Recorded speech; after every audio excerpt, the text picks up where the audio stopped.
Hello, everyone. Welcome to Unboxed God, where we detox from religion and discover the God who refuses to fit inside the boxes we were given. I'm Tolo, Sarah Johnson, and here we explore who God really is beyond fear, beyond formulas, and beyond everything we were taught to perform. If you're hungry for a real relationship with Him, you are in the right place. Let's dive in. Today, I will be talking about an interesting topic in the playlist of Let's Talk Religion, the burden of religion, specifically the burden of performance. If you've ever felt like following God is hard work, like you are constantly trying, constantly striving, constantly afraid you are not doing enough, this video is for you because I want to talk about something many churches never really name, but most believers silently carry: the burden of religion, and specifically the burden of performance. When you look at my story, the reason why I know so much about religion is I was in it for 24 years. And the sad thing is I was never truly aware of my level of fatigue until I experienced rest. And by the time I realized it, I had been saved for 24 good years of doing the right things based on my own knowledge, ticking all the boxes, praying, fasting, tithing, attending every fellowship, reading my Bible every day, whether I wanted to or not. You've been there. From the outside, it looked like devotion, but inside, it wasn't joy. It was duty. And because everyone around me was doing the same, I never questioned it. That was just Christianity to me. That was normal. Also, I thought. And what I didn't realize was this: it wasn't relationship, it was religion. And that is the saddest part of it. And a lot of us out there, we are living under this invisible weight. You might not be a Christian, you might be a Muslim, you might be a Buddhist, but you still feel that you are living under this invisible weight that doesn't look like relationship with God, but rather it is religion. And you wake up in the day. That's how I used to feel when I was in religion. I wake up with an invisible weight on my shoulders. Not just physical tiredness we are talking about, but a deep spiritual exhaustion.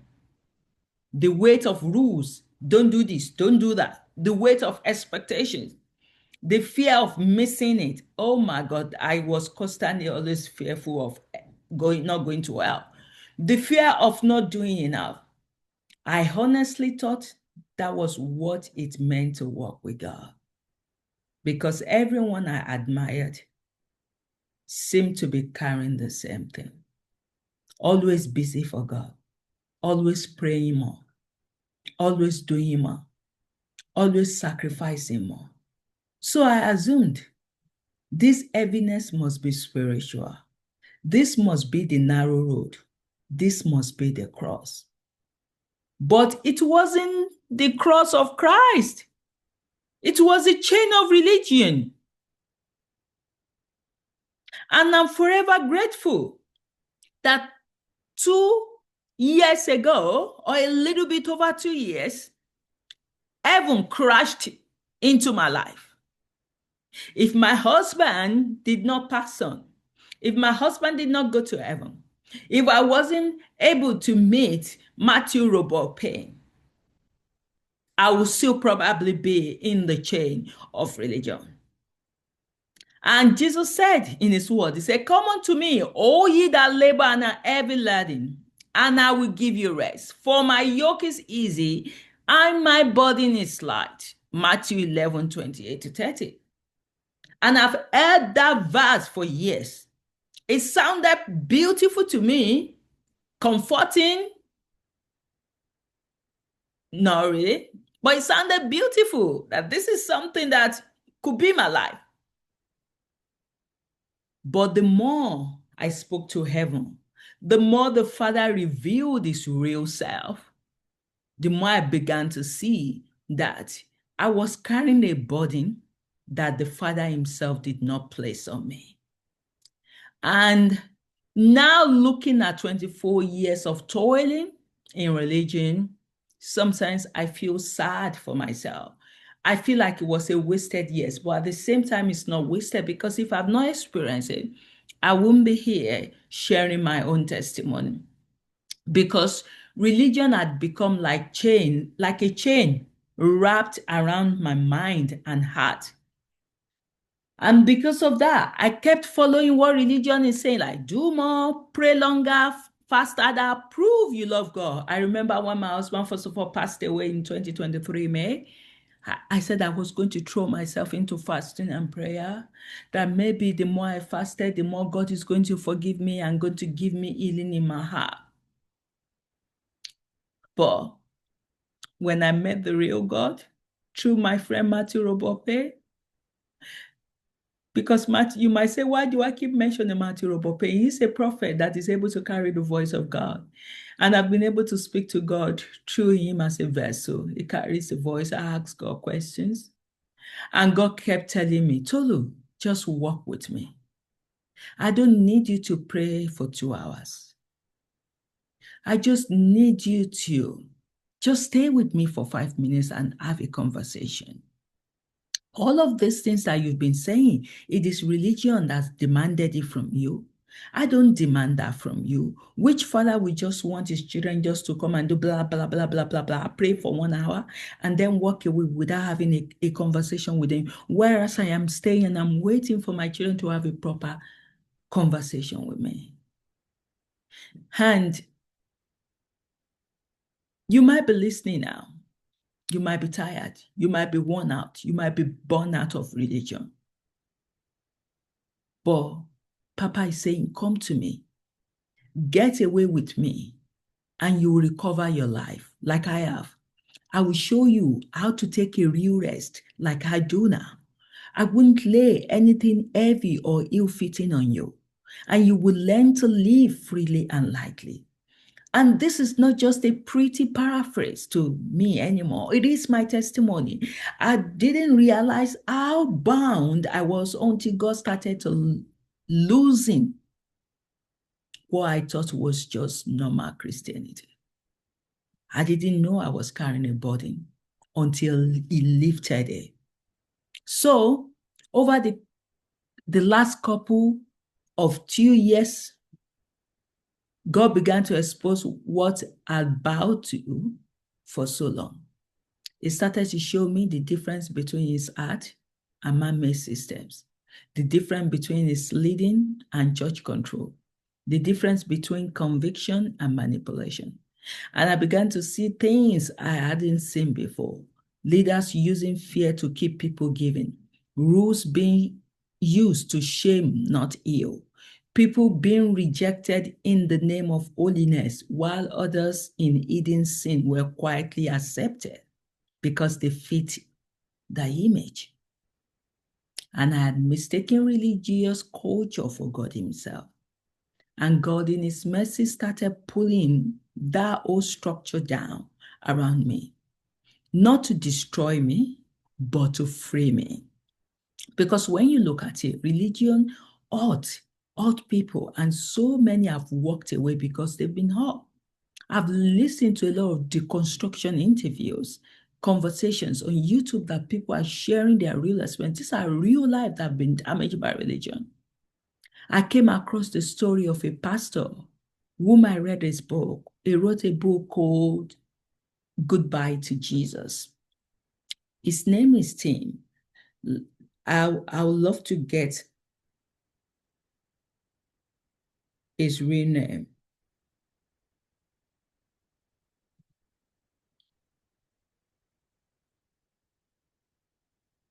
So his name is Tim Sledge. He's been a pastor and had worked with Jesus apparently for over 35 years. A man who spent decades in ministry, preaching, counseling, baptizing, serving, doing everything for God.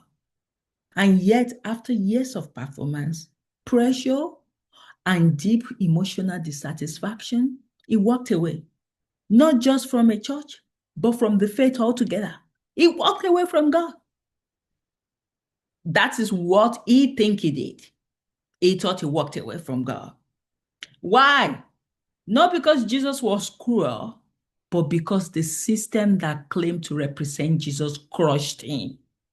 He described a world where image mattered more than intimacy, where numbers mattered more than people. That is all the things he's saying behind the scene. When rules, expectations, and religious performance slowly strangled his soul. And it's not alone. And what did he do? He walked away. But there's still countless of people that are still sitting in the pew because they don't have enough courage to walk away. Like me, I never had enough courage to walk away. And I don't think I would have ever walked away. I would have still been sitting in this pool, in the pews, silently suffocating, afraid to question, afraid to rest, afraid to walk away from something that's killing. Because, of course, we've been told that walking away from the system means walking away from God. But here is the truth. Sometimes people aren't walking away from God. They are walking away from something he never built.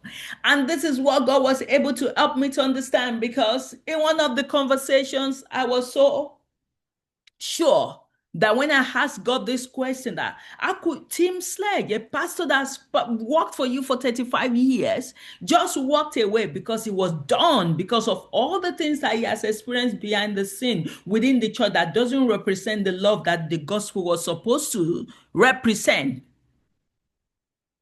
And God looked at me and said, Tolu, but why do you think he walked away from me? When does a son stop being a son? Do you think someone can walk away from me? No. He's still my son. I still love him. I'm still going to reward him. I'm still going to welcome him back home to heaven. Because of all of those toils that he has done for me, he lost me.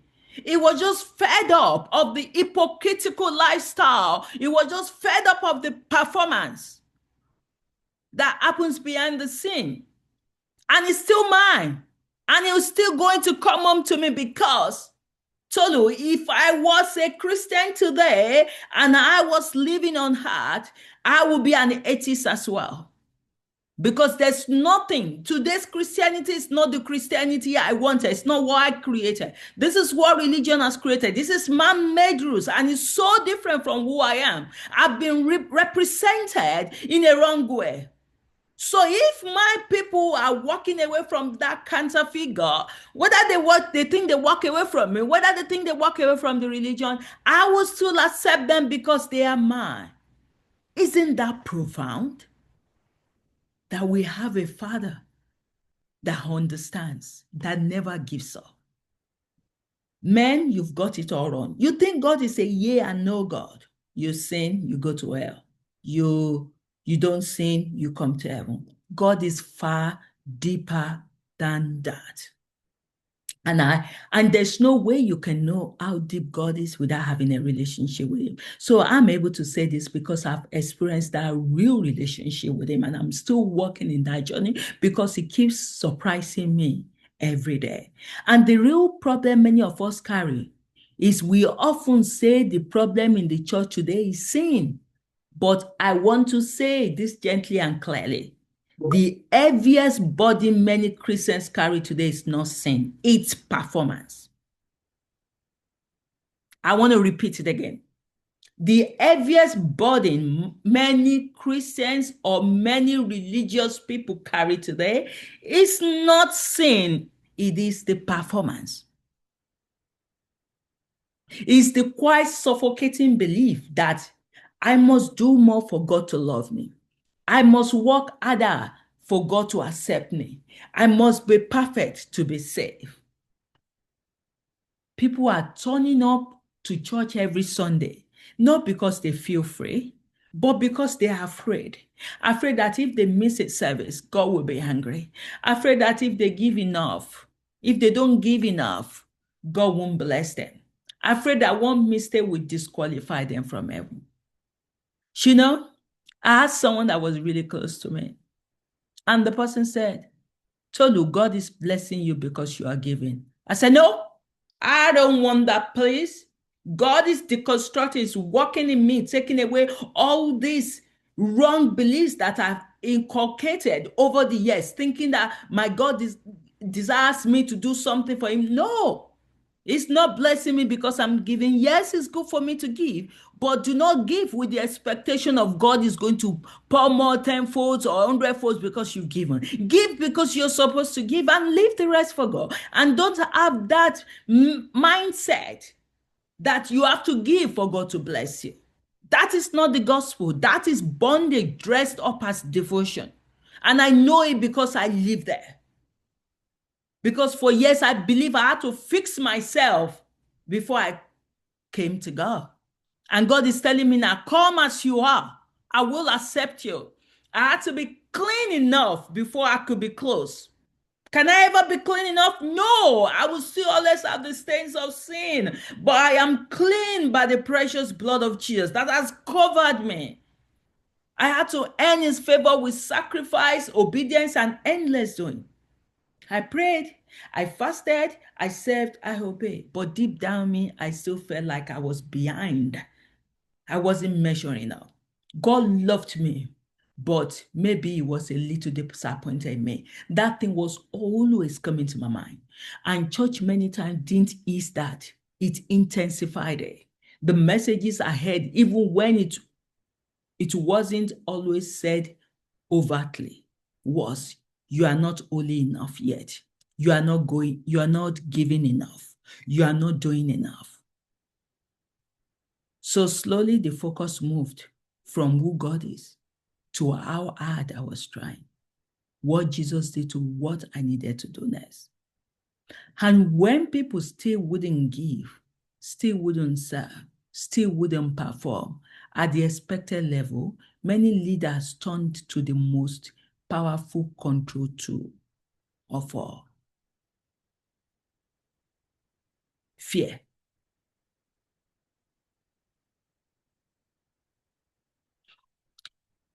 And, when I met Matthew Robope, a very great anointed man of God, but struggled with what we call sin, addiction to prostitutes, addiction to pornography, and still heavily used by God. God break all of the misconceptions. If God brought a man of God to me that was so holier than thou, as we've been shown in the church, there was no way I could have believed every word that God was saying through the mouth of Matthew. But because Matthew's life was a demonstration, was a proof of it, I started believing it. And I saw a man that was struggling with addiction, but that was still powerfully used by God. And do you know what? That began to break my fear. Because fear has become the language of the pulpit. Maybe you've heard things like, if you don't tithe, devourers will come. If you miss this service, you might miss your blessing. If you are not ready when Jesus returns, you'll be left behind. It is subtle sometimes, and sometimes it is not subtle at all. But the fear becomes the driving force. Fear of hell, fear of missing the rapture, fear of disappointing God, fear of being cursed.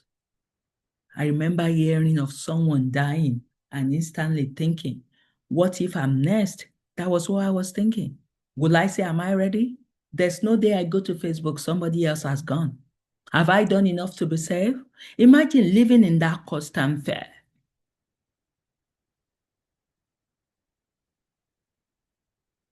I remember a song I used to sing growing up. It says, will you be ready when the Lord shall come? I sang it with trembling lips because honestly, I wasn't sure then. I love God, but I didn't feel secure in his love for me. And I asked God a question today in our daily conversations on my co-author's Matthew Robert Payne's page. I said, what really pained you most that we do that we don't even know we do? Papa said, unbelief. They don't believe me. They don't believe that I love them. And this is what I struggled with for so many years. I was walking with God, but on spiritual eggshells. I heard from a very popular, renowned pastor recently. He said, even till now, I don't know whether I've done enough to go to heaven. So if your pastor is not sure, if your pastor is scared, how are you not going to live in fear? Because all they are projecting to you indirectly is their fear. But God has rewritten my story. Everything has changed. And now I'm stepping out of religion and into relationship. When I began to see God not as a stern taskmaster, but a loving father woman I call Papa, it was like making a U-turn on a road I didn't know I could exit. Everything changed. Today, if you ask me, Tolu, will you be ready if Jesus came back right now? My answer is no longer, I hope so. Maybe if I've repented enough this week, my answer now is simple and peaceful. Yes, I am his daughter. And he is going to take me home when the time is ready. Do you know how peaceful is that? To start living with that peace in you. Not because I'm perfect, not because I finally nailed the formula, but because I finally understand I am loved, I am known, I am his. The foundation of my security is no longer my performance, it is his love. My life has completely shifted. It is no longer what must I do to keep God happy?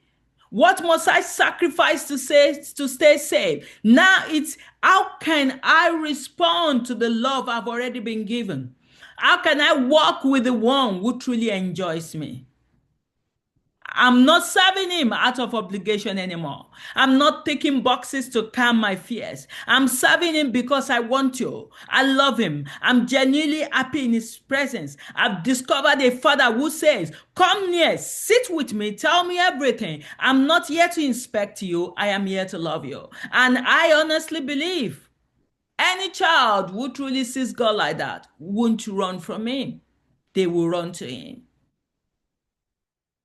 So, for you that might be listening, if you are tired of trying to be enough, you are tired of the religion of performance, if you are listening to this and something in you is whispering, that's me. If you feel exhausted by church, feel guilty more than you feel love, feel anxious every time someone mentions the end time, feel you will never be ready or enough, I want you to hear this. The burden of performance is not from Jesus. The pressure to earn love is not from the Father. The fear that God is waiting for you to fail is a lie. Jesus never said, come to me, all you who are performing well, and I will grade you. He said, come to me, all you who are weary and heavy laden, and I will give you rest.